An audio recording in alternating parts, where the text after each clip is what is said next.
This is a non-religious channel. We do not support or promote any religion. The purpose of this channel is to provide accurate information about Islam to Muslims.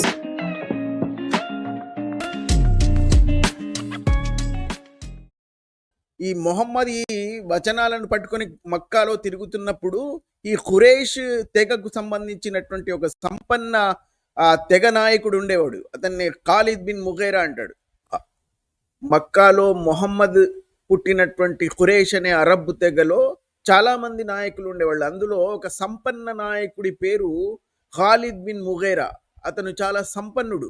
అయితే మొహమ్మద్ను చాలా మంది సలహాలు ఇచ్చినటువంటి వాటి ఈ అబూబకర్ లాంటి వాళ్ళు ఎవరో సలహా ఇచ్చారు మొహమ్మద్కు, ఖాలిద్ బిన్ ముగైరాని కనుక మనం మన విశ్వాసిగా మార్చుకుంటే అతని దగ్గర ఉన్నటువంటి సంపద మొత్తం దోచుకోవచ్చు, అతని వెంబడి ఉన్నటువంటి చాలా మంది మన విశ్వాసంలోకి రావచ్చు అని ఎవరో సలహా ఇచ్చారు. ఆ దౌత్యాన్ని నిర్వహించడానికి అబూబకర్ను ఎవరినో పంపించినప్పుడు ఖాలిద్ బిన్ ముగైరా ఏమన్నాడంటే, ఈ వచనాలు తీసుకొచ్చినప్పుడు వాళ్ళ దగ్గర ఇన్ హాదా ఇల్లా ఖౌలుల్ బషర్ అన్నాడు.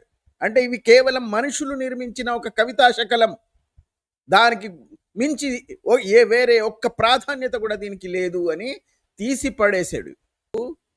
అతను వీళ్లను చాలా వ్యంగ్యంగా మాట్లాడి, ఇది కేవలం మానవులు రాస్తున్నటువంటి ఒక కవితా శకలాలు, ఈ కథలన్నీ నా దగ్గరికి వద్దు, నేను ఇలాంటివి ఏమీ నమ్మను, ఈ మదర్సా మూర్ఖులు ఎవరే కనిపిస్తే వాళ్ళ దగ్గరికి వెళ్ళి చెప్పండి, వాళ్ళు నమ్ముతారు, ఇది అంతా పూర్వీకుల కథలు, ఏదో కవితా రూపంలో తీసుకొచ్చినంత మాత్రాన ఇది ఆకాశం నుంచి వచ్చినటువంటి దివ్యవాణి అని నమ్మడానికి నేను మూర్ఖుణ్ణి కాదు, ఇది కేవలం మానవుడు సృష్టించినటువంటి ఒక కవితా శకలాలు అని తీసి పారేశాడు.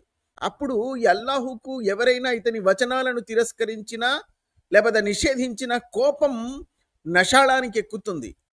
అల్లాహుకు అంటే మొహమ్మద్కు కోపం నషాళానికి ఎక్కుతుంది అని. ఎందుకంటే అల్లాహు అనేది ఎవరూ లేరు, అది మొహమ్మద్ సృష్టించినటువంటి ఒక మరబొమ్మ. కాబట్టి సహజంగా అది మొహమ్మద్కు కోపం వస్తుంది.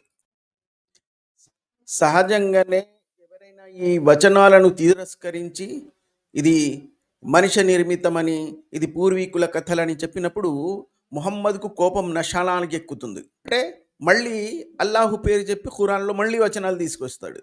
వాళ్లను ఆ ఈ వాలిద్ బిన్ ముగైరా ఎప్పుడైతే దీన్ని తిరస్కరించి వ్యంగ్యంగా దాన్ని నవ్వుల పాలు చేశాడో, అప్పుడు ఈ మొహమ్మద్కు కోపం నషాళానికి ఎక్కి ఏమన్నాడో తెలుసా?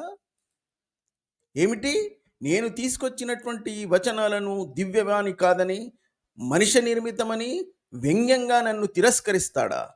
సరని వమన్ ఖలక్తు వహీద, వదలండి, నన్ను నేను చూసుకుంటాను వాడిని, ఒంటరిగా రమ్మనండి వాడిని. వజఅల్తు లహు మాలం మమ్దూదా, నేను అతనికి పుష్కలంగా సంపదనిచ్చాను, వబనైన షుహూదా, సంతానాన్ని ఇచ్చాను, ఆ సంపదకు తోడుగా సంతానాన్ని కలిగించాను, వమహత్తులహు తమ్హీదా, అతని కొరకు అతని జీవన సౌకర్యాలను అన్ని సులభం చేశాను, సుమ్మ యత్మౌ అన్ అజీదా, అయినా నేను అతనికి ఇంకా ఇవ్వాలని అతను ఆశిస్తున్నాడా? వివరించిన దానికి నువ్వు ఏదో బొచ్చు ఇచ్చావని కాదు. ఈ వాక్యాలు వచనాలు అన్ని మనిషి నిర్మితమని ఎల్కేజీ కుర్రవాడికి కూడా అర్థమవుతుందిరా. నీకు కోపం నషాణానికి ఎక్కిందని వాడి మీద అభియోగాలు మోపి నేను వానికి సంపదనిచ్చాను, వానికి సంతానాన్ని కలిగించాను, అది నువ్వు ఇచ్చావని నిరూపించాలి. అలా కాదు, అతడు వాస్తవంగా నాపై విరోధం కలిగి ఉన్నాడు కాబట్టి అలా చెప్తున్నాడు, ఇలా వాగుతున్నాడు. సౌదా, నేను అతని త్వరలోనే దుర్గమమైనటువంటి స్థానానికి నెట్టుతాను, అతన్ని శిక్షిస్తాను. ఏదేదో కోపంలో ఏమీ అర్థం కావటం లేదు, అతనిపై మండి పడుతున్నాడు. ఇన్నహు ఫకర వఖద్దర, వాస్తవానికి అతడు ఆలోచించాడు, మరి మనసులో ప్రణాళిక వేసుకున్నాడు. ఫహుతిల కైఫ ఖద్దర, కావున తాను ప్రణాళిక చేసుకున్నట్లు నాశనానికి గురి కాక తప్పదు. సుమ్మ అబసవ బసరా, తర్వాత అతడు నుదురు చిట్లించుకున్నాడు, కోపంతో చూశాడు. వాడు కోపంగా చూడలేదు, అడ్డమైన కవితలు తీసుకొచ్చి ఇది ఆకాశం నుంచి వచ్చాయంటే వాస్తవం చెప్పాడు. కానీ కోపం నషాలానికి ఎక్కి నుదురు చిట్లించుకుంటున్నది నువ్వు. అతన్ని ముక్కు మీద వాత పెడతాను అంటున్నాడు. ఈ వచనాలను తిరస్కరిస్తే వీడికి కోపం నషాలానికి ఎక్కుతుంది ఇలాగే. ఇది దివ్యమని అని ప్రతివాడు అంగీకరించాలి. ఇది వాడి బాధ. అందుకే అన్నాడు జరనీ వమన్ ఖలఖ్తు వహీదా, వదలండి నన్ను, నేను అతనితో కుస్తీ నడుతాను, అతనితో నన్ను వదలండి. మానవులు చెప్పినట్టుగా చెప్తున్నాడు. ఈ ఖాలిద్ బిన్ మొగరా యొక్క ముక్కు చాలా పొడుగుగా ఉండేదని ప్రతీతి అప్పట్లో. అప్పుడు అల్లాహు ఖురాన్లో అంటున్నాడు, ఇతని ముక్కు మీద నేను వాతలు పెడతాను అని.